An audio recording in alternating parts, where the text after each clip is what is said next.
The following program contains strong language and mature content. Viewer discretion is advised. Today on an all-new Dr. Phil. I survived a kidnapping, and I believe I witnessed a murder. Did she find a missing girl? You say you saw her get shot in the head. You were handcuffed to her body. She has vivid memories. I was forced to dig a hole for her. They put me in the hole on top of her. But her story I see it riddled with inconsistencies. has pieces missing. How did you get away from these people? I can't remember. Let's do it. Have a good show, everybody. Here we go. This is a safe place to talk about hard things. Stand by, Dr. Phil. I'll try to be an emotional compass and point you in the right direction. 5, 4. I am not giving up on you. Go, Dr. Phil.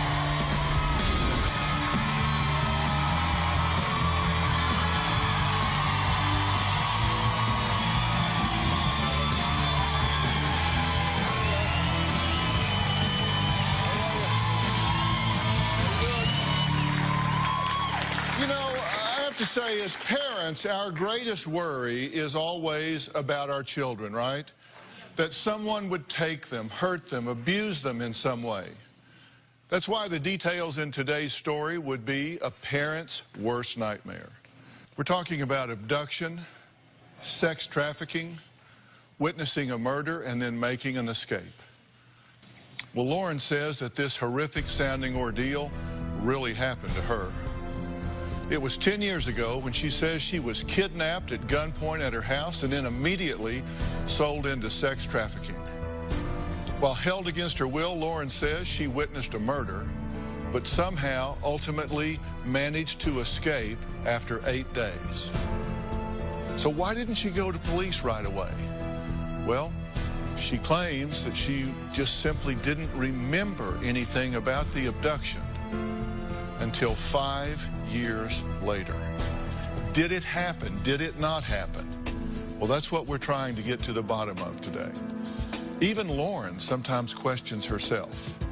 Here's what she remembers about what she says happened 10 years ago on March 18th, 2004.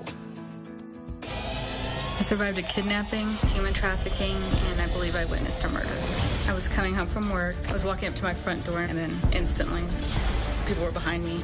It's like a pillowcase or some kind of sheet over my head, and I felt a gun. They took me from my front porch, dragged me down the sidewalk into their red truck. When we got into the truck, the woman looked at me and she said, "You know, you're never coming home again." Well, Lauren says it got worse from there. She says she was taken to a house, sold for drugs, and put in a room with another kidnapped woman. And that's when the strange men started entering the room, one right after another. I learned pretty quickly not to fight. There was no way I could have gotten out. There was always somebody watching. That night, I think about 30 to 40 men would come in and pay for what they needed, what they wanted. I was made to do whatever was asked, and it varied. If they wanted to be in the shower, it was in the shower. If they wanted to use torture, if they wanted to record it, they had to pay more. If they wanted more people involved, just whatever they wanted to do. They said horrible things to me throughout the entire time. I remember the words, but I don't remember feeling any emotion at all. As though that was not enough, her ordeal was far from over. While Lauren may not remember every detail, she says she does remember the horrific murder of the first girl she met in the tiny back room of the house. She says she can't get the image out of her mind. Within hours of getting to the house, I witnessed the murder of this woman in front of me. They dragged her in, and she was crying. Men were arguing back and forth, and then another man came in. He grabbed the gun and forced her to her knees. I remember the only thing I saw in her eyes, she knew. She knew exactly what was about to happen, and it was relief. He put the gun to her head and pulled the trigger. She died right there. I was put in a trunk, handcuffed to her body, and we were taken to a field.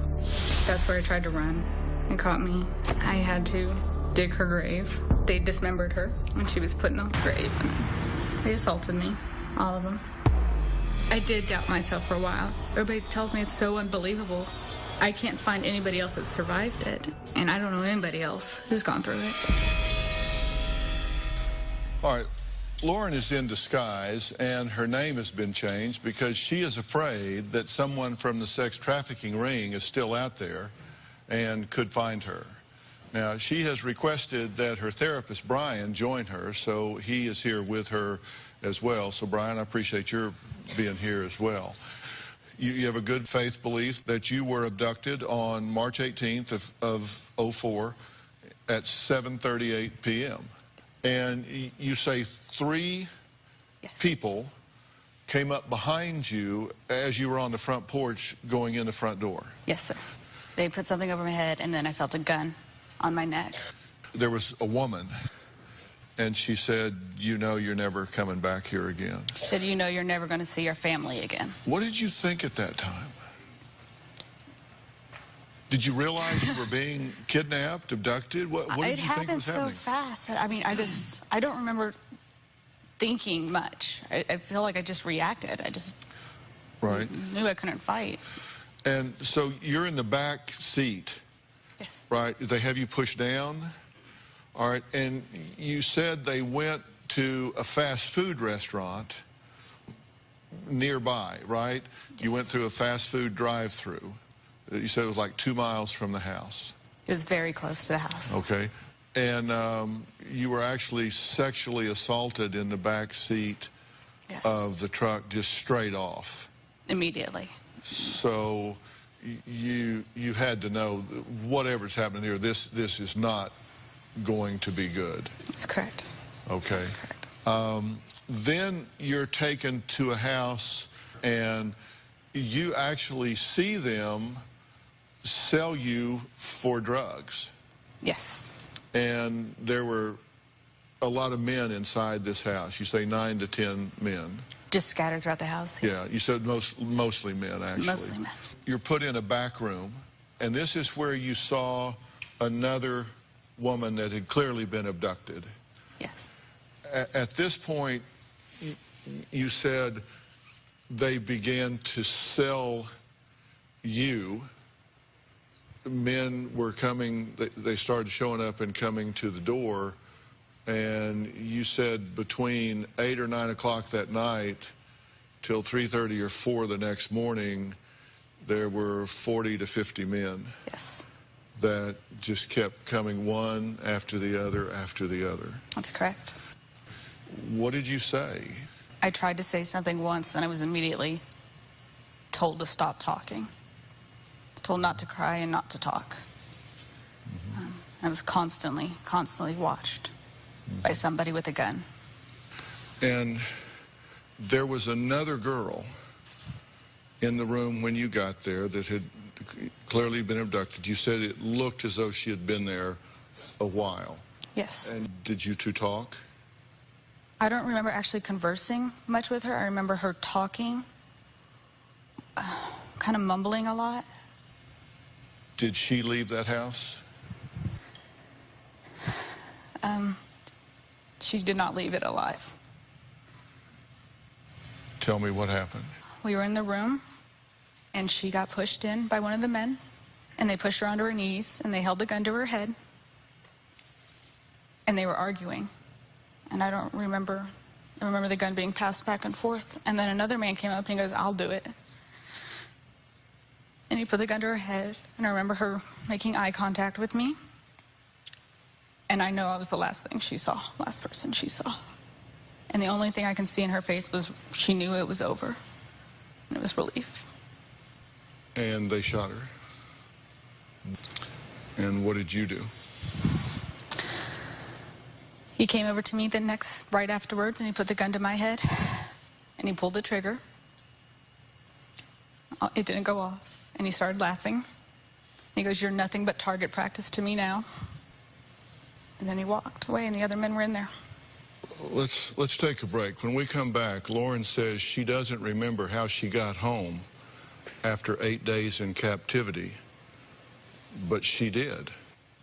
And she noticed that something was wrong with her. All of that coming up.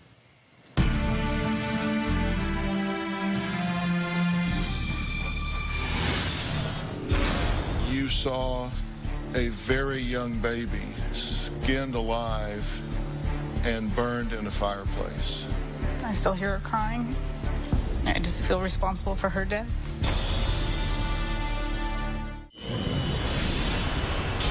I don't remember coming home. I have kind of a fuzzy memory about it, and I think it was a truck driver. I remember him paying. I don't remember if he did anything to me, but I remember him wrapping me in a blanket, putting me in his truck, giving me water, and after that, I have nothing.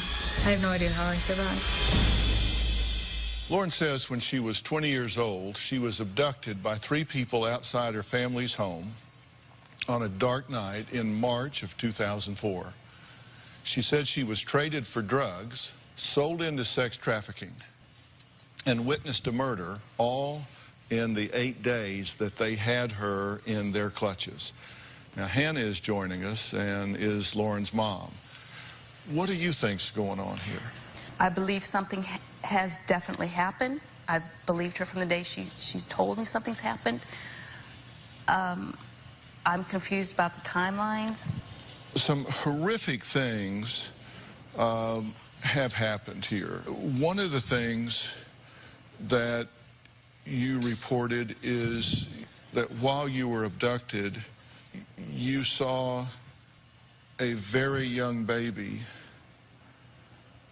skinned alive and burned in a fireplace. Tell me about that recollection. I haven't talked to Brian about that one yet. I just feel responsible for her death. I still hear her crying. How did you get away from these people? It bothers me because I can't remember. That's one of the things I don't remember. What you do know is that a truck driver wrapped you in a blanket and brought you home. I remember a truck driver. I remember him paying, and I remember him wrapping me in like a really thick blanket and carrying me and putting me in his truck. I don't know if he did anything to me, but I'm pretty sure he was the one that took me home. And your puzzle about this, Mom, is that you left on Thursday and got back on Sunday. Got back on Monday. Got back on Monday. Yes, sir. So you were gone 4.5 days. Correct. And one of the things you said is that you were have a very specific recollection of talking to her on the home phone Sunday night. That's right. She's saying she was abducted for 8 days. Right. And that's... And you were gone for 4.5. Right. You wrote a letter to my dear friend Troy Dunn, who's known to a lot of people as a locator. And Troy's here today. Here's Troy. Hello, Troy. Because you wanted him to unite you with a woman whose daughter is Elsia Marie Rivera, right here. And you say the last thing she ever saw was you. And you saw her get shot in the head. And I'm going to ask Troy to talk about this in just a second. You were handcuffed to her body. Yeah. And that the two of you were put in the trunk of a Cadillac. Okay. A big car. You said you think it was a Cadillac. A big car, a big trunk. And you were driven where? To a field. Very close by. Close by? Very close by. And so you're in the trunk with this dead girl. And you said you talked to her in the trunk. And what did you say to her? Excuse me. I remember telling her that if I ever found her mom, I would hug her for her. Uh-huh. And you got to a field, and what happened? I was forced to dig a hole for her.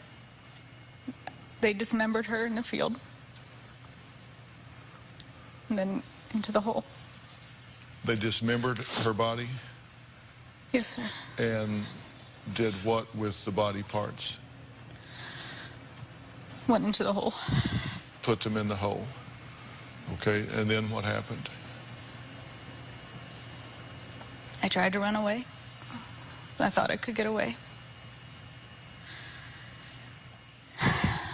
they caught me and they pulled me back. They put me in the hole on top of her. And they assaulted me on top of her. They put you in the hole and assaulted you on top of her dismembered body. Troy, you actually went to the site, right? You went to the field? I did. Well, let's take a break. When we come back, Lauren took Troy to the site where she says she buried the murdered woman. Did any new memories come back? Our cameras were there. We're going to take a look at that right after the break.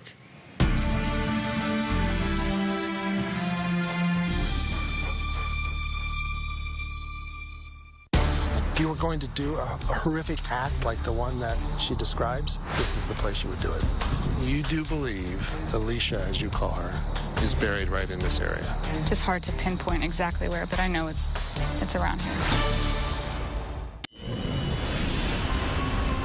Lauren would like to take me to the place where she believes the young lady she saw killed is buried.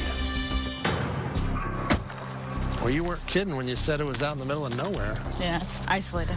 If you were going to do a horrific act like the one that she describes, this is the place you would do it. You do believe Alicia, as you call her, is buried right in this area. Just hard to pinpoint exactly where, but I know it's around here. What does this place represent for you? I think it was the night I realized what was happening. Just a lot happened that night in this field. These details are really difficult, but I mean, that's really part of the purpose of this, is to try and build some of this back together. She was shot and then dismembered. Am I getting that right? She was dismembered out here. I was sitting on the hill when it happened. They brought her here. You dug the hole, and they placed her body into that. That's when I tried to run. They dragged me back, pushed me in. And sexually violated you. Yeah. Is it frustrating to you to know that there's somebody buried out here and that there's a family who's missing her and not have more support from the police? It is very frustrating. And I honestly go back and forth. Is it better knowing or not knowing for her mother? Is there still a part of you that debates whether or not this really happened? This happened. This I know happened. I'm glad I'm able to come back out here like this. I'm not running from anybody. I don't have to fear anything.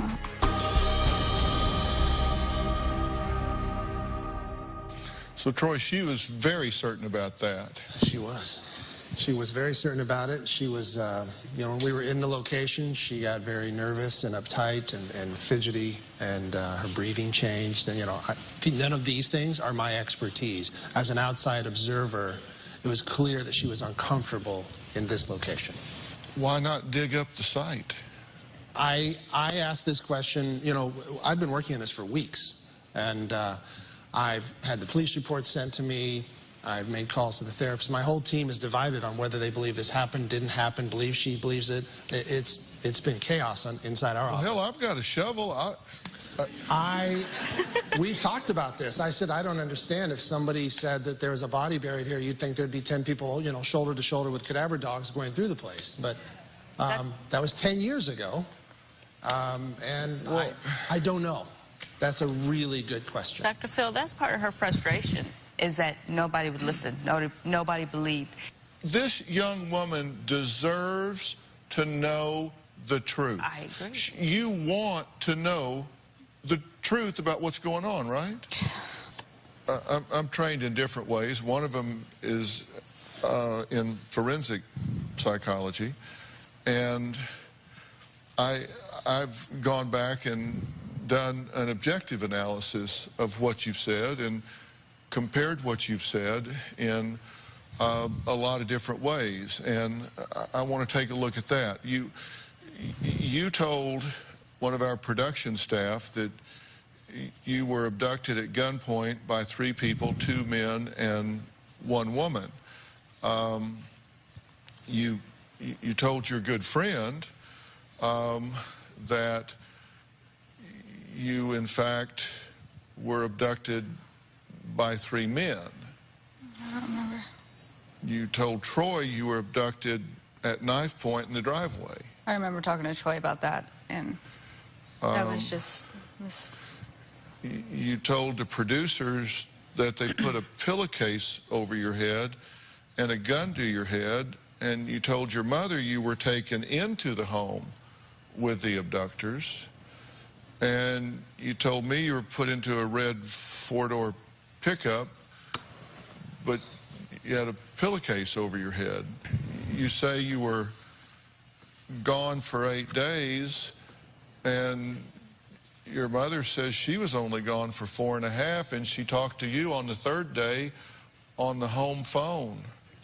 According to you, by that time, you had been raped 100 times and witnessed 2 murders. But you're talking to her standing in a kitchen at the house. Those 2 things are absolutely incompatible. Right. I mean, the math doesn't work. I'm sorry, in terms of creating a timeline. Those inconsistencies are fundamentally irreconcilable. To just simply make it impossible for this to have happened to you, which, if that's the case, is hugely good news. I mean, that's like you just won the life lottery. If this didn't happen to you, if in fact you haven't been raped all of these times, if you haven't been sexually assaulted on top of a pile of body parts in a grave in a field, this is good news, not bad news. We often will construct things in our mind to keep from dealing with realities. I learned the name of the girl who was murdered in front of me. I found the missing persons poster. I realized she had been taken from the same town I had been, so I got on that police department's missing persons website. And even before I saw her name, I knew that was her. I haven't learned much about her at all. I try not to look up information about her. It's very hard for me to do that. You identified Elsha because you were looking on a missing persons website, and you saw this flyer and said, that's the girl. You were looking on another website and saw a picture of a serial killer and said, that's the person that shot her in the head.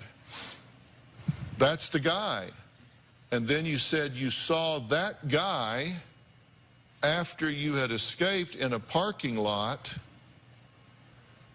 and you recognized him and he recognized you. I don't remember that. Correct? I don't remember that. You don't remember? I mean, honestly, I know I had a lot of flashbacks happening. What I'm saying is, you're on a website and you see a flyer and you say, wow, that's the girl I was with. You're on a website, you see a flyer, you say, wow, that's the guy that killed the girl I was with. You take a detour around an accident, oh, there's a field, that's a field I went into. It seems like there's a pattern of suggestibility. You see people that fill in parts of this story. You told your mother, she pointed the house out to you from the driveway, right? When the first. So that's the house right there. I was held captive in that house. When this very first, when she first started getting flashbacks, that I had first heard about it, she said, yes, that was the house. And then, no, that wasn't the house. If we look in the alternative, there are a lot of things that suggest that maybe this didn't happen to you. Great. That doesn't mean something didn't happen. It doesn't mean that there isn't trauma that has to be dealt with. But from a purely objective standpoint, I have to tell you that it's highly unlikely that that took place, and that is, if that's true. It's scary. I mean, yes. Is that not incredibly good news? It's incredibly good news, but then I wonder, what is wrong with me? We often will construct things in our mind to keep from dealing with realities. And one of the things that we asked you in our pre-interview was, tell us about growing up. And what did you say? I had a really good childhood. Loved it. But then at another point,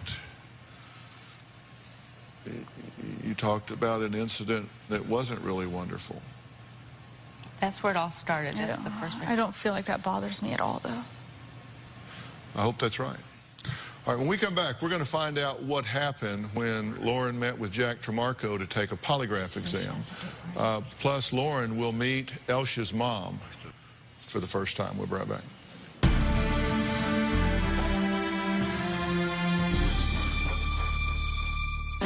I'm asking for Troy and Dr. Phil's help to find Alicia's mom. I've always wanted to find some closure for her. I remember telling Alicia, I'll hug your mom because my mom means everything to me. Memories kept building and building and got to the point, it's like, I've got to do something. Only one person has ever been arrested for what happened to me. These are violent people. And I got away. I feel like I owe her something because I survived and she didn't. I think it's time to keep that promise to her.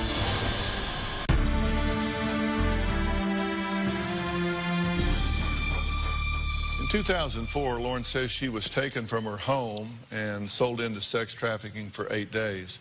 She says she witnessed a woman shot and killed, and she reached out to my friend Troy Dunn here because she wanted to be united with the woman's mother.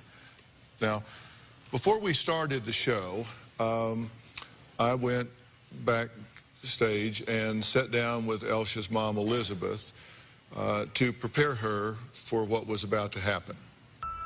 My daughter, Elsha, has been missing for a decade, and not a day goes by that I don't miss her. Elsha was lively, happy, and a wonderful girl, and it's still hard for me to believe that she's gone. This is the last picture Elsha ever took. What I hope that will come out of this opportunity that Dr. Phil has given me is that someone will be able to see this and say, I remember that girl. I miss Elsha more than life itself. Tell me what your understanding is about being here today. I understand that I'm going to meet someone. We're going to be talking to a young lady that we're referring to as Lauren. Mm-hmm. She is reporting that she's had some experiences that may have involved your daughter. She apparently seen a picture of Elsha, and when she seen the picture, she said, I know her. Right. But I'd like to know what pictures she saw. What people don't realize is that the pictures that the police chose, those were pictures of Elsha when she was a teenager. This picture here was her when she went missing. Mm-hmm. They didn't want to use her current picture. Well, Elizabeth, glad you're out here. Let me introduce you. This is Lauren. This is Elizabeth, Elsha's mom. This is Brian, who works with her from a therapeutic standpoint, and this is her mom. Hi. As I was watching the taping, Lauren said that she would like to meet me, and if she ever met me, she'd like to hug me. I'd like to have that hug from Lauren. Absolutely. Whether what she said is true or not.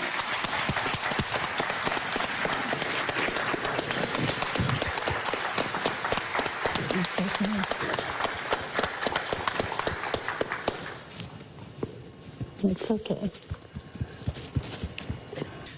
Are you okay? Are you okay? I'm okay. I just need the truth. Promise was there.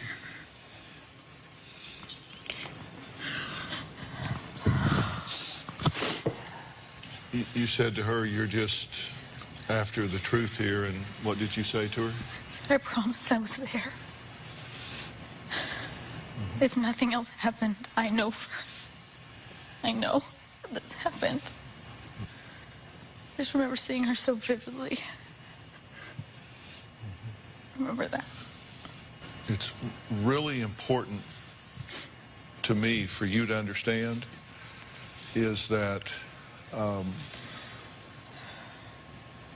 while my examination of the physical evidence, I absolutely do not see how what you believe to happen could possibly have happened under any circumstance. That doesn't mean that I think you are a liar or that I think you're in any way a bad person. I think you clearly are a victim of trauma in some way here, and you need help with that. I want you to have help with that. I'm so glad that you have Brian to help you and work with you on these things. So don't think that anybody here is mad at you or upset with you or whatever. What I think is that this absolutely did not happen. It just flat absolutely did not happen.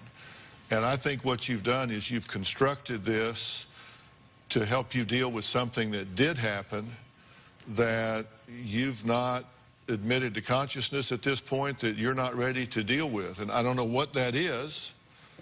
I really don't know what that is. And I don't think you know what that is. What you're saying cannot have happened. I mean, do you agree with that? I can see your point on it. I can see your... Well, what do you think? Well, one of the things I could say about Lauren is that, you know, one of the things about bringing back, especially dissociative amnesia, is, you know, the fact that you're dealing with, when you're talking about PTSD with dissociation, you're bringing back kind of it's a biphasic disorder. So, I mean, the intrusive thoughts that she has, the nightmares, the thoughts, I mean, these things are things that, you know, she presents as that she is suffering from something. There's no doubt that the keys to this mystery are in here, you know, for her. Jack Tremarco is a former FBI special agent and polygraph examiner. He attempted to give Lauren a polygraph test. Jack, what took place?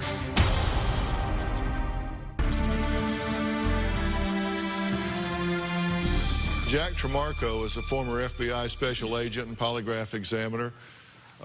He's conducted over 3,500 tests in his career. He's also given a number of what are called confirmatory examinations with victims to ascertain whether or not what happened to them, in fact, did happen to them. And he attempted to give Lauren such a polygraph test yesterday. Jack, what took place? One of the things that was apparent was that Lauren was nervous beyond normal. And at that point, it was agreed between she and I that there wasn't going to be a polygraph test.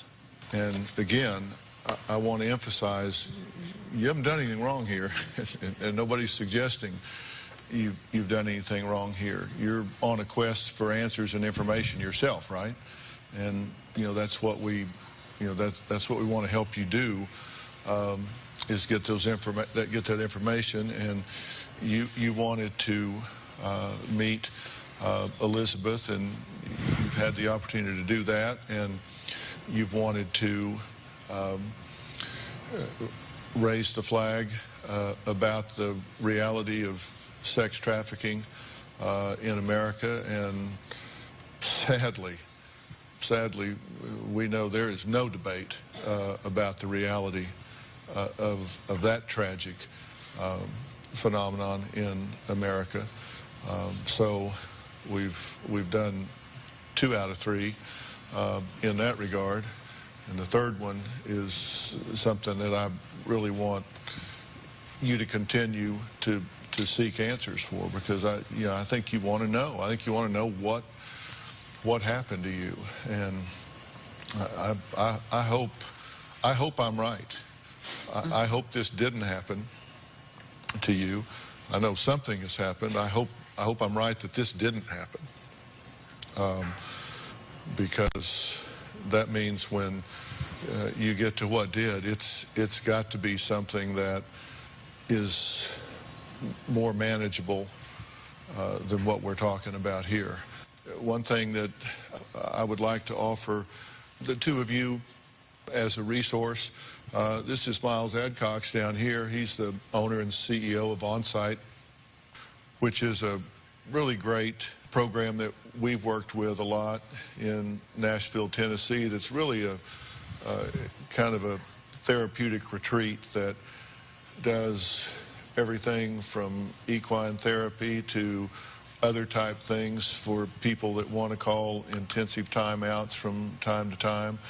And they do these programs in a very customized way, and they always work directly with the existing therapist at the time to design programs if it's something that anywhere along the line you guys think it might be a nice respite for her to do something. Then what would happen is Miles would get in touch with you, and you guys would talk and see if at the right time you thought it would be a good thing for her and she wanted to do it.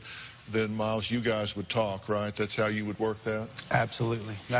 We've got some of the best trauma practitioners in the world that are on our team. And part of what I agree with what you're saying, Dr. Phil, part of your not being able to have a reality-based approach is you walking around with a lack of safety in the world, and the world feels like a threat to you. One of the advantages we have at Milestones and at OnSite is to pull you out of your environment and reestablish safety. It's one of the safest places on the planet for people to recover from trauma, and you deserve that. You deserve to go from surviving to thriving, and we can help you get there.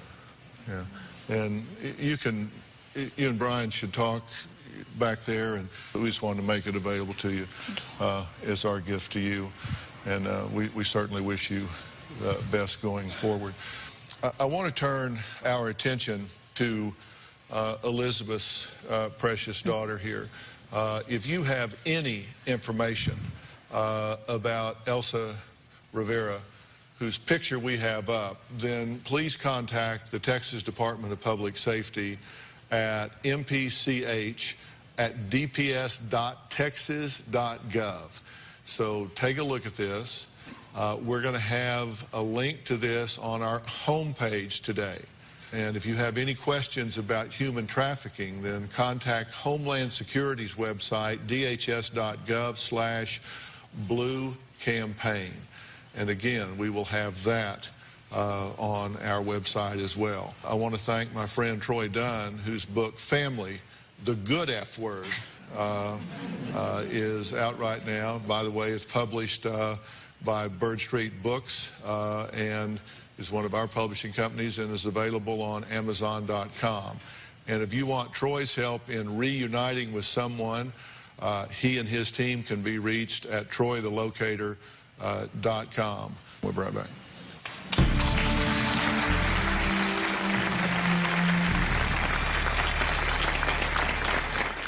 Don't you love the holidays, all except the results of pigging out? I love it because I love giving stuff away. Like maybe something you may have wanted for years but never believed, really believed deep down that you could have. I wanted to give you something. I wanted to give you freedom from fat. Think about it. What if there was a way you could really, no kidding, no hype, no tricks, get in shape and lose weight one time? One time. Really, do it the right way and then be done with it. It's all about programming and management, not some miracle cure. Well, I got news for you. For the first time in 10 years, I have written a new weight loss book. It's called The 2020 Diet. Okay? Turn your weight loss vision into reality. 20 key foods to help you succeed where other diets have failed.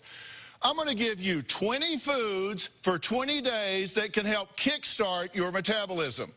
And the best part about the 2020 diet is that it's easy to follow. Magic? No. Miracle? No. Sit on your ample ass and eat chocolates and lose weight? Nope and nope. But I've broken it into 3 phases and put the dots so close together there is no excuse for failure. Now, I waited 10 years because I have been compiling emerging research and some very promising theories that suggest that some foods may actually be thermogenic, meaning that they burn faster, that some are time-release, meaning that they last longer.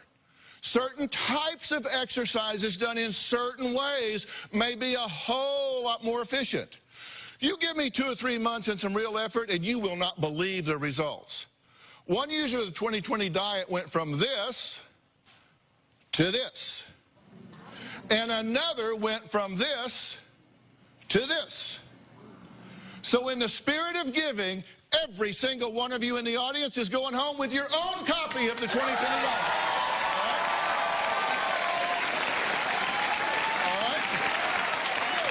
And make no mistake, I want to see less of you next time. Now, for those of you at home, listen closely, because you can only get this new book one place, thebooknook.com. You cannot get it in any store, only at thebooknook.com. Let's do this together. We're going to be working out of this book all season long. You can be in phase 1 by the end of the week. We'll see you next time. Thank you.